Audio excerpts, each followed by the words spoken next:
क्या ना कि पूछेंगे इतना बेसिक डाउट इसको नहीं आता। मैं तो इनको कह रही थी कि आईआईटी बॉम्बे में तो एरोस्पेस इंजीनियरिंग करूंगी। इसमें तो लग रहा है कि आईटीआई में भी एडमिशन नहीं होगा जिस हिसाब का डाउट पूछ रही है। ऐसे विचार कृपया करके ना लाए, आता किसी को नहीं।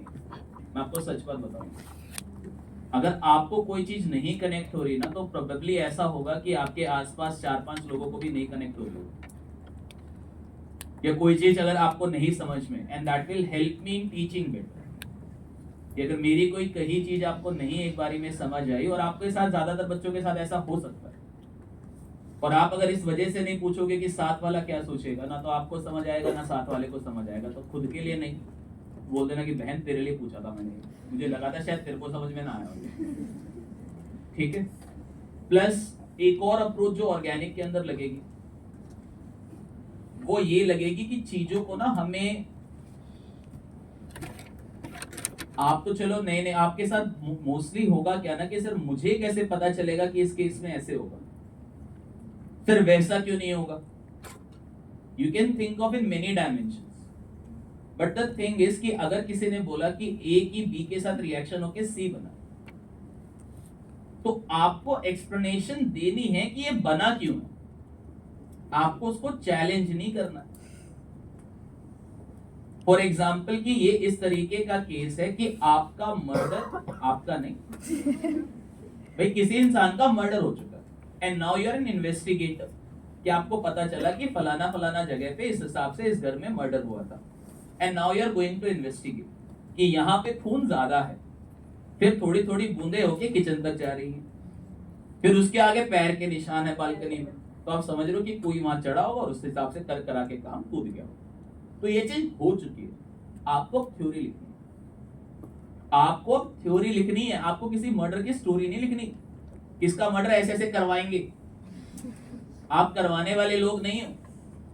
आप उस हुई हुई चीज के बारे में आपसे पूछा जाएगा कि right the best possible explanation, तो आपका काम है, केमिस्ट्री में जो टीचर आपको समझा रहा है ना कि ये चीज इस तरीके से हुई थी, तो वो चीज उसी तरीके से हुई थी।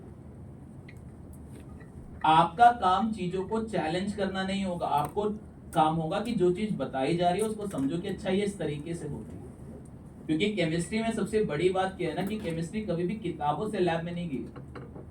भाई हमने एक किताब लिख दी कि कोई बोले कि बाबा जी लिख गए थे 500 बीसी के अंदर कि ऐसे ऐसे रिएक्शन करोगे तो ऐसे ऐसे प्रोडक्ट मिलेगा, बोलते हैं ना कि पृथ्वी सूर्य के चाहिए इसके चारों ओर घूमता है, ये बहुत पुरानी बात लिख गए थे।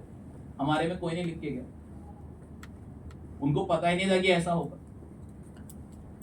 हमारे में पहले एक्सपेरिमेंट्स लैब में होते हैं कि इन दोनों को मिलाया था और ये मिला, लिखो कहानी। जो सबसे बढ़िया कहानी देगा वो उस रिएक्शन का मैकेनिज्म हो जाएगा। तो वो वाला पार्ट है कि chemistry has gone from labs into the books, not from books into the labs. Always the theory will work, is not always. हमेशा थ्योरी से आंसर आएगा जरूरी नहीं है, मेजॉरिटी ऑफ द टाइम्स आ सकता है, बट केमिस्ट्री का गिरा हुआ एप्पल नीचे ही जाएगा जरूरी नहीं है। हो सकता है तुम गिरो नीचे और तुम्हारे मुंह पे आके मारे सीधा, then you will have to give explanation कि ऊपर क्यों आया। Then you have to change your frame of reference कि शायद हम पृथ्वी पे नहीं होंगे, शायद हम कहीं, वो सारी चीजें आपको खुद से इमेजिन करनी पड़ेगी। You have to give a logical explanation कि वो नीचे क्यों नहीं गया। जनरली जाना चाहिए था, बट ऐसा नहीं होगा कि हर केस में जाए।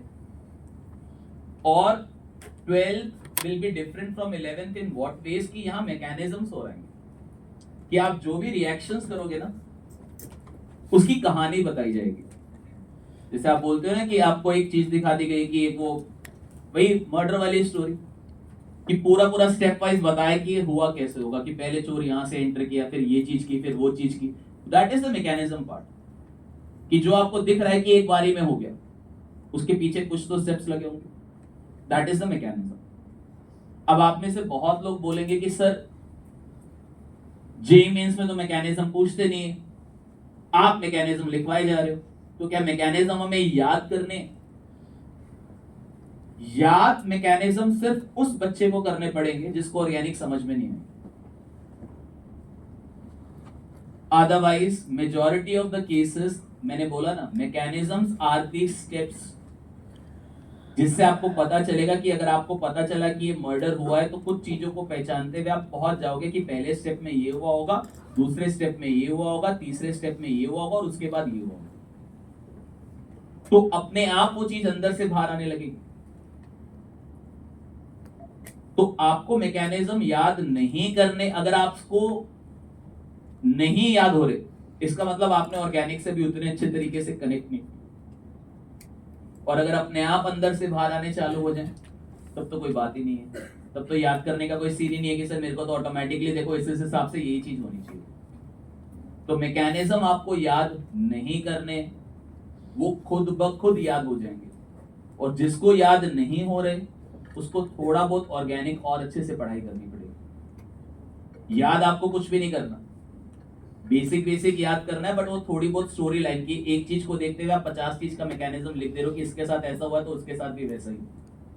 ठीक है, तो मैकेनिज्म के बारे में मुझसे कोई क्वेश्चन नहीं पूछेगा कि सर इन्हें याद करे कि कैसे करें।